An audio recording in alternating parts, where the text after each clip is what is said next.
iniciando, primero, la pregunta que siempre nos hacemos es, ¿y desde cuándo estamos nosotros organizados? ¿Desde cuándo hay el movimiento indígena? Decimos, ¿no? Y entonces algunos dicen, es que el movimiento indígena recién nomás ha sido pues creado, ¿no es cierto? Y en realidad no es así. O sea, el movimiento indígena es un movimiento que surge desde hace más de 500 años cuando se da la presencia española. Yo diría incluso mucho antes, porque antes, por ejemplo, vinieron del sur los quichuas o los incas, que se les conoce, ¿no es cierto?, e invadieron también territorio acá. Y ahí hubo también procesos de lucha, de resistencia, ¿no es cierto?, hasta que lo que los incas llamaban el Chincha y Suyo, estos pueblos del norte, se incorporaron a ese sistema organizativo. Hubo una cantidad, ¿no es cierto?, de luchas. En la historia, por ejemplo, se conoce que el momento en el que ese proceso culminó es con la muerte de la mayoría de los adultos, de los cayambis, de los imbayas, de los otavalos en Yaguarcocha. Por eso se llama Yaguarcocha, porque es del lago de sangre. Ahí se aniquiló a todos, tanto que la población de acá del norte, los incas les llamaban los huambracunas, ¿no? ¿Por qué? Porque quedaron solamente huambritos, es decir, muchachos, adolescentes, casi niños. Los viejos acabaron muriendo en todas las guerras que hubo contra los incas y que culminó en esta gran masacre que hubo en Yaguarcocha. Bueno, pero el asunto es que hubo siempre un proceso de resistencia, de lucha, tanto al nivel interno de los pueblos de acá, originarios de acá, como cuando vinieron los españoles. De ahí acá hemos continuado de manera permanente, ¿no es cierto?, en la lucha por nuestros derechos, en la lucha por las políticas que nos afectan, etcétera, etcétera. Entonces, diríamos, por esa razón, el movimiento indígena, ¿no es cierto?, es un movimiento que ha sido permanente porque su situación concreta, histórica, ha sido de dominación, de explotación, de exclusión, de racismo. Por ejemplo, solo el hecho de crear una escuela, cuando antes estaba prohibido que los indígenas se eduquen, ya era un acto de emancipación, de rebeldía, vean ustedes, para lograr igualdad. Entonces, en esa medida, por eso es que cuando se dice el movimiento indígena, ¿qué es? ¿De derecha, de izquierda? ¿O solamente somos indígenas? ¿Qué es? Somos un movimiento de izquierda. No porque estemos afiliados a un partido político de izquierda o una doctrina, ¿no es cierto?, como el socialismo, el comunismo, etc. No, sino porque, igual que otros movimientos, luchamos, ¿no es cierto?, frente a toda forma de opresión y de explotación. Por eso nos autodefinimos como de izquierda. Esto tenemos que tener claro. Nosotros no estamos a favor de los grupos de poder, de los que nos han explotado, de los que han despojado nuestros territorios antiguos, etcétera, ¿no es cierto? No estamos a favor de ellos, sino a favor de los que luchamos por un proceso de liberación, de superar estas condiciones de desigualdad y de explotación. Esa es la característica fundamental del movimiento indígena, desde hace 500 años acá, ¿ya? Así es que por ahí no nos perdamos, ¿no es cierto? Un segundo aspecto es el contexto económico y político, ¿no?, de emergencia del movimiento indígena, diríamos, en su forma de organización moderna. Porque anteriormente había otras formas de organización. Pero cuando hablamos de las formas nuevas de organización, estamos hablando desde cuando se constituyen las organizaciones modernas que vienen desde la década de los años 30 del siglo pasado.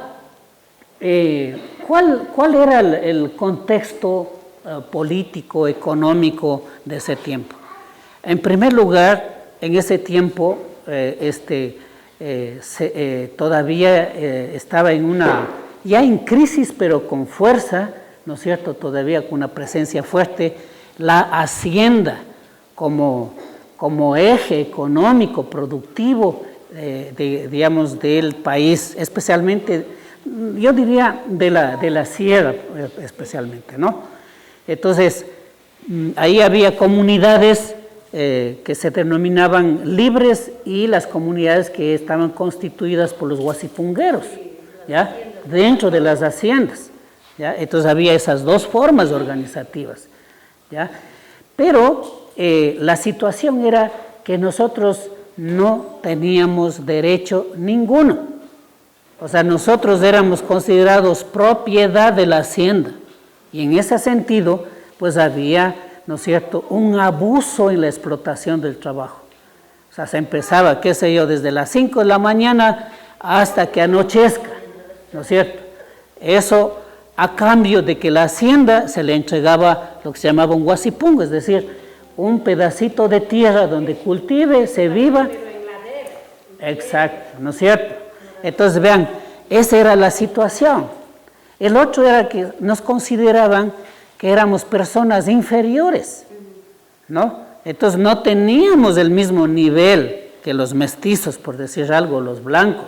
Toda esa visión, habría que hablar mucho de esto, profundizar, porque ahora los jóvenes no entienden a veces lo que pasó, las razones por las que nos organizamos en los años, en las primeras décadas del siglo pasado y particularmente los 80, cuando esto era una tensión. Esa era la situación, compañeras, para que entiendan la diferencia que hay entre lo que ahora ustedes viven, que es una realidad muy diferente a la que existía antes. Entonces, claro, la situación de pobreza, de miseria, de abuso, ¿no es cierto?, era realmente impresionante.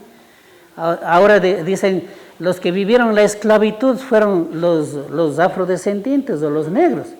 Nosotros también vivimos una situación de esclavitud, no tanto como los afrodescendientes, ¿no?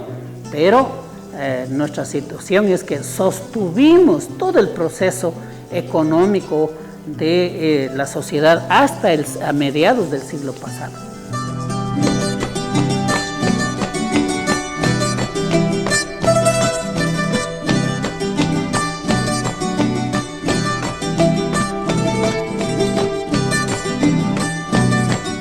Se plantea, pues la revolución liberal tenía por objetivo acabar con el sistema hacendatario. Eso, imagínense, estamos hablando de la última década del siglo XIX, no del XX.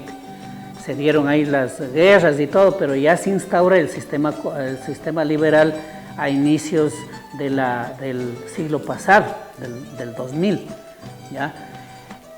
Pero ¿qué es lo que se impulsa con la revolución liberal? Son dos cosas importantes. El primero, que todos seamos iguales ante la ley, ¿ya? Entonces se supone que todos los ecuatorianos con esa revolución lográbamos ser ciudadanos. Sin embargo, esto no se hizo realidad sino hasta la década de los 80. Ven ustedes, pasó casi más de 50 años, 60 años, para que eso que se planteaba en la revolución liberal pase a hacerse realidad. Otra cuestión importante que impulsó la revolución liberal es acabar con el sistema hacendatario. ¿Por qué? Porque la revolución liberal viene desde la costa, y en la costa se estaba constituyendo las empresas de importación, de exportación, los bancos, todo eso por el comercio marítimo, comenzaron a crecer y toda la gente se iba a la costa. Para inicios, por ejemplo, del siglo pasado, Guayaquil era una población de 15,000 habitantes.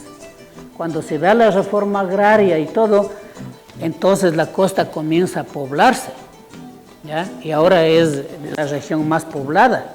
¿Por qué? Porque la estrategia del liberalismo era acabar con la hacienda para que se libere la fuerza de trabajo que estaba concentrada en las haciendas. Y entonces, claro, para eso se dijo, tienen que ser ciudadanos, cada uno de los ciudadanos tiene que tener su propiedad. Entonces los guasipungos se entregaban, pero sin crédito, sin tecnología, sin herramientas, sin nada. Entonces, ¿qué hacían los compañeros? que recibían la tierra, vender la tierra. Y con eso, como se hace ahora también, vendemos la tierra para irnos a Estados Unidos, para irnos, ¿no es cierto?, a países de fuera. Igualito era antes, pero para irse a la costa, ¿ya? Entonces, lo que ocurrió, ¿no?, es que efectivamente cae el sistema hacendatario, pero nos convertimos nosotros en personas individuales, después de una larga, de miles de años de ser sociedades comunitarias, ¿ya? Y entonces nos volvemos débiles, pues, porque sin gobierno, sin organización comunitaria, ¿no es cierto?, y sin las posibilidades concretas, materiales para poder emprender en negocio, etcétera, nos quedábamos solamente, como se diría, sin nada en las manos, pero con las manos sí, para poder ofrecer nuestra fuerza de trabajo y tener un ingreso. Eso se llama la relación salarial que se cambió. Antes no había salarios para los indígenas, ¿ya? Entonces la revolución liberal cambia esa situación, ¿no? Otra cuestión importante, ¿no es cierto?, es la Revolución Rusa, que se da en 1917.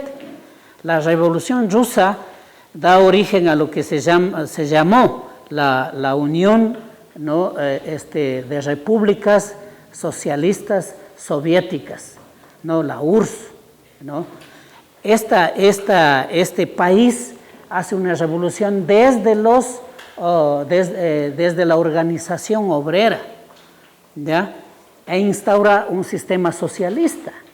Entonces, donde se supone que se abolía o se eliminaba todas las formas de explotación, donde la igualdad, ¿no es cierto?, se establecía en la medida que no había propiedad privada, es decir, no había hacendatarios que tienen la tierra y los demás trabajan, sino que todo era, ¿no es cierto?, del pueblo.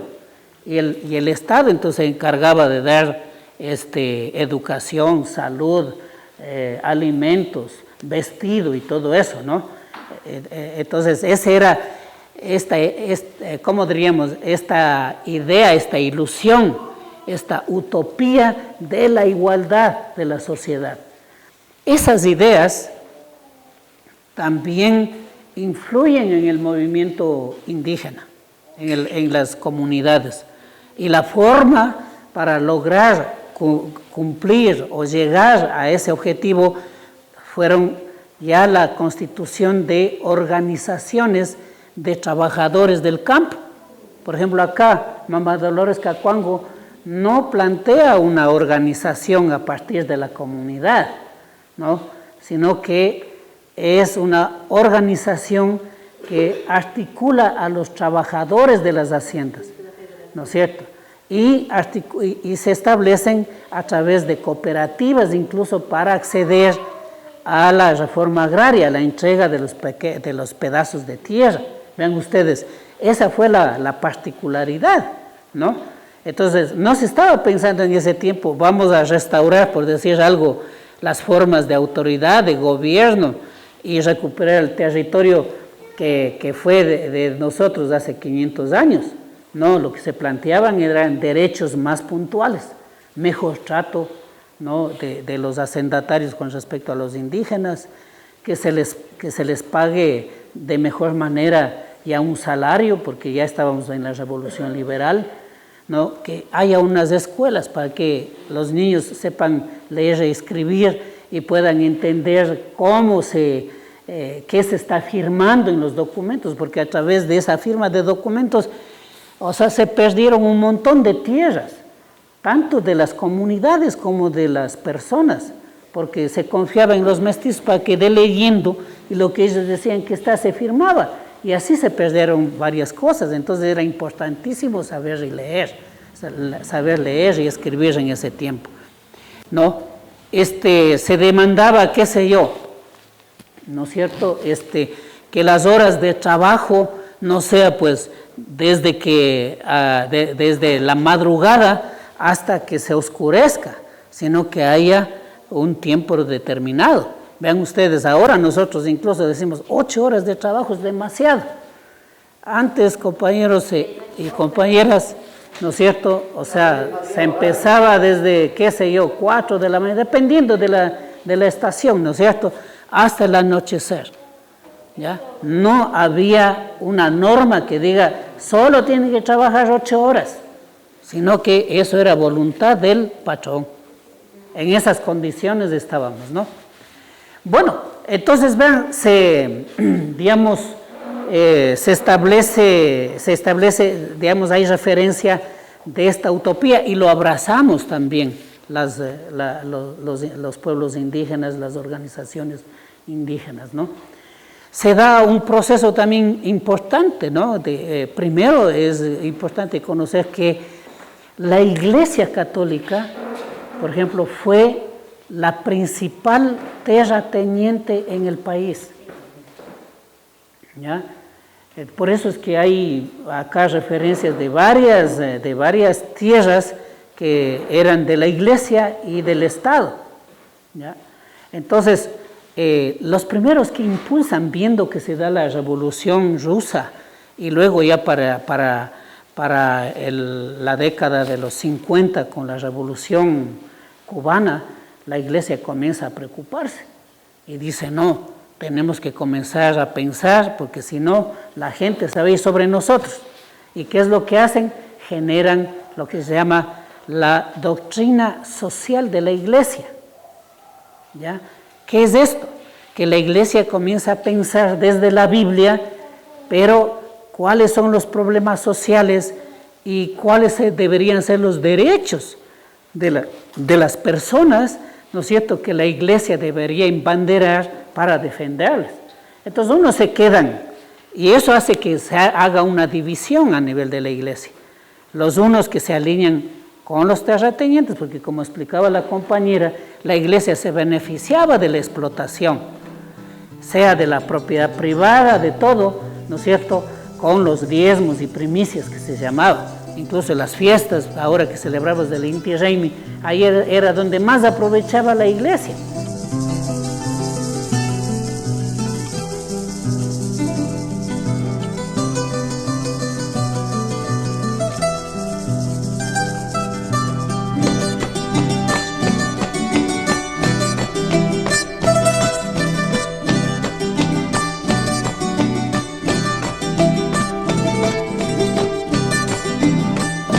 Primero, como decíamos, había los curacazgos en las características, que eran las formas ancestrales de organización social y política, pero en el territorio.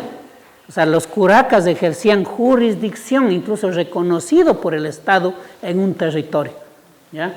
Luego nos dispersamos con por ejemplo, ahora estamos celebrando los 200 años de independencia. Para nosotros no fue independencia ninguna. Es más, o sea, fue un proceso donde los que nos explotaban aquí, porque los españoles, el rey de España estaban en otro continente, los que nos explotaban, los que abusaban y todo, eran los que impulsaron la independencia.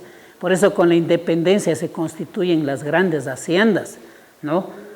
¿Ya? Entonces, de todas maneras, las formas propias de organización fueron tan fuertes que por eso en la historia se hace relación a que había una república de los blancos, del Estado colonial, y otra república de los indios. Pero claro, en esta relación de dominación, ¿no?, donde el otro se imponía, pero las formas organizativas de autoridad de gobierno se mantuvieron. Ya. Ahora, en el tema ya de lo que estamos hablando de las organizaciones modernas, la primera que se crea en este sentido, ¿no es cierto?, sindical, de las luchas sociales por mejores condiciones salariales y todo lo que ya vimos, es la Federación Ecuatoriana de Indios, ¿no?, que se creó precisamente acá, impulsada por Dolores Cacuango, que tuvo una forma de organización social gremial, ¿no? Entonces se hacen los primeros sindicatos de trabajadores agrícolas, ¿ya? Esa era la idea, porque además de esa fue la forma como se organizaron en los procesos revolucionarios de Rusia y de Cuba, ¿no? Entonces se tomó ese modelo. Hasta los años 80, por ejemplo, incluso 90, diríamos, las formas organizativas nuestras también fueron sindicales. Por eso se hablaba, por ejemplo, que no había presidente, sino secretario general. Los dirigentes eran secretarios de cada una de las áreas de trabajo, ¿no es cierto? Luego, esto estamos hablando por el año, por la década de los años 30, ¿no es cierto? La FENOG es la Federación Ecuatoriana, la Federación Nacional de Organizaciones Campesinas Católicas, porque crea eso primero la Iglesia, y estas se dividen en dos, una que se queda con la Iglesia y la otra que es captada por el Partido Socialista, ¿ya? Entonces, la actual FENOCIN es esa línea de el Partido Socialista. La FEINE, por ejemplo, que existe hasta ahora, la FEINE es una Federación Nacional de evangélicos, de personas evangélicas. Y ahora, siguiendo la línea de la CONAIE, aunque tergiversando las cosas, se denomina como la Confederación de Organizaciones y Pueblos Evangélicos del Ecuador, cosa por demás absurda, porque hay personas evangélicas, no hay pueblos evangélicos, en el sentido de derechos, ¿no? Porque un pueblo tiene un territorio, tiene una autoridad, y no puede haber, porque este Estado es laico, entonces no se puede aceptar eso, ¿no? Pero ellos lo hacen porque lo que les interesa es aprovechar, pues, los derechos que han alcanzado la lucha de la CONAIE, ¿no? También la FENOG se constituye más o menos en los años 40. El Ecuarunari se constituye en el año de 1972, pero es una forma de organización territorial mixta. ¿Por qué? Porque ustedes recordarán, por ejemplo, para poner algo, la FISI o la INRUCTA FISI que decimos ahora, el nombre anterior era la Federación de Indígenas Campesinos, así se denominaba. Estoy hablando de los años 70. En los 80 ya adopta el nombre de Federación Indígena y Campesina, ¿no? De Imbabura, por eso es FISI. Y luego ya no habla del asunto si son indígenas o campesinos, sino que es la Federación de los Quichuas de Imbabura. Ya, lo mismo, por ejemplo, acá, ¿no? Lo que había el Pichincha Riccherimoy, articulaba a campesinos, ¿no? Y a indígenas, en fin. O en Cañar, por ejemplo, la UPCCC, es la Federación, ¿no? Provincial de Comunidades, Cooperativas, Asociaciones Agrícolas, etcétera, etcétera, que es la organización de Cañar. Bien, aquí en el caso del Ecuarunari, pues lo que se dio, porque tuvo esta tradición muy larga, como les digo, ¿no? De influencia de la Iglesia, de los partidos socialistas, el Partido Comunista, y también las organizaciones sindicales.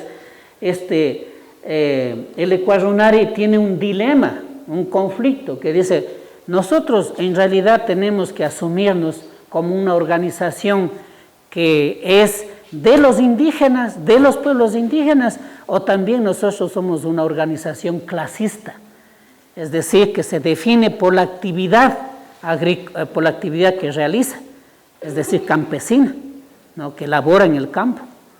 Este fue un debate de más de 10 años, compañeras y compañeros, pero unas peleas muy fuertes. Entonces, y esto tuvo la influencia tanto de la Iglesia Católica, que ya les mencioné, de los dos partidos, socialista y comunista, y la tendencia también de la Amazonía, ¿no? Que nos aportó en la construcción del Estado plurinacional. Bien, entonces ahorita podríamos decir que el proyecto político del Ecuarunari acoge lo que plantea la CONAIE, es decir, que somos una organización de pueblos y nacionalidades indígenas, pero con una visión clara, ¿no? de ser una tendencia de izquierda, ¿no? Entonces esa sería la línea. Bien, ahora, en la estructura organizativa parte de la representación de comunidades. Eso es muy importante, ya, porque El asunto, compañeros, es que anteriormente, como les decía, se articulaba a asociaciones, a cooperativas, incluso a grupos que las ONGs formaban o la misma iglesia formaba. Y se decía, es la comunidad, pero no era la comunidad, es un grupo, ¿no? De catequistas, un grupo, qué sé yo, de las iglesias evangélicas, o de jóvenes, o qué sé yo, ¿no es cierto?, de trabajadores que se asocian, en el caso, por ejemplo, de Imbabura, de artesanos y todos, pero no era una comunidad. ¿Cómo estamos entendiendo la comunidad? La comunidad es un territorio con una población que tiene elementos que le identifican, como la lengua, las tradiciones, la cultura, etcétera, etcétera, ¿no es cierto? Primero, entonces, esto fue la base del proceso de constitución del Ecuarunari. También se articuló a las asociaciones agrícolas, también las cooperativas, pero como ya les dije, luego todas estas se constituyeron en comunidades y luego en comunas por la cuestión del registro, ¿no?, de personería jurídica. Y estas comunidades, asociaciones cooperativas, se articularon en un ámbito territorial, ¿no?, que es la parroquia, el cantón, la provincia. Y luego, ¿no es cierto?, entonces estas provincias también se articulan y constituyen las organizaciones regionales. Entonces, el Ecuarunari articula fundamentalmente a las organizaciones de la sierra del país, a las organizaciones indígenas de la sierra del país, ¿ya?, que en su mayoría pues son quichuas, ¿no? Entonces vean ustedes, es una organización también autónoma. ¿Por qué? Porque no depende de un partido político. Ustedes dirán, no, sí depende. Pachacuti. No, Pachacuti fue creado por la CONAIE y varias organizaciones también. Más bien, Pachacuti tiene una relación, podríamos decir, de dependencia con respecto a la CONAIE. Es muy diferente. Antes, ¿no es cierto?, los partidos políticos venían así como los curas a convencer a algunas familias y creaban unos núcleos, ¿no es cierto?, de afiliados al asunto. Entonces, y también es autónomo porque no depende del Estado. Y finalmente, ¿no es cierto?, se constituye como una confederación. Y esa confederación, ¿no es cierto?, se caracteriza porque no es una estructura vertical, sino horizontal. Por eso se crea un consejo de gobierno, donde los miembros del consejo de gobierno son electos en un congreso. Es decir, no es el sistema tradicional presidencialista que tenemos en el caso del Estado. El presidencialismo, ¿en qué consiste? El pueblo elige al presidente y el presidente nombra a sus ministros. Entonces él puede disponer y mandar a sus ministros, ¿no es cierto?, o sacarlos del gabinete. En el caso de la estructura de nuestras organizaciones, no, porque todos los dirigentes son elegidos en asamblea, es decir, tienen el mismo nivel. Y por eso garantiza que el sistema de gobierno de nuestras organizaciones sea horizontal y colectivo. Recién ahora es que están comenzando a asumir esta idea del presidencialismo, donde creen que el presidente es el que manda a todos. Y también en las asambleas comenzamos a hacer lo mismo, en los congresos. Nos preocupamos de elegir al presidente, el resto, quien quiera que entre, ¿no es cierto?